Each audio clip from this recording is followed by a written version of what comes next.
যথাযোগ্য ধর্মীয় মর্যাদা ও ভাবগম্ভীর্যের মাধ্যমে পবিত্র রবিউল আউয়াল মাসে তালিমুল কুরআন বাহরাইন মানামা উত্তর শাখার উদ্যোগে সিরাতুন নবী সাল্লাল্লাহু আলাইহি সাল্লাম মাহফিল অনুষ্ঠিত হয়েছে। শুক্রবার দেশটির রাজধানী মানামা বাঙালি গল্লি সংলগ্ন জামে আল ইয়ামিনী মসজিদে স্থানীয় সময় রাত ৮টায় পবিত্র কুরআন তেলাওয়াতের মাধ্যমে অনুষ্ঠান শুরু করা হয়। অনুষ্ঠানে মানামা মহানগর উত্তর শাখার সভাপতি আব্দুল হান্নানের সভাপতিত্বে এবং সাধারণ সম্পাদক জহিরুল ইসলামের সঞ্চালনায় প্রধান অতিথি হিসেবে ছিলেন বিশিষ্ট ব্যবসায়ী নুমান উদ্দিন মনির।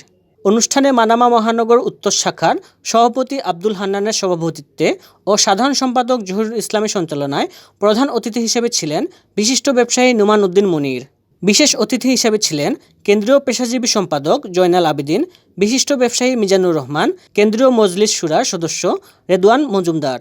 প্রধান আলোচক হিসেবে ছিলেন কেন্দ্রীয় মজলিস শুরার সদস্য মৌলানা মোহাম্মদ হাসান আল বান্না। আরও উপস্থিত ছিলেন হাফেজ নুমান সিদ্দিকী, এমরানুল হক হাজারী, সেলিম মুল্লাহ সহ অসংখ্য বাঙালি প্রবাসী।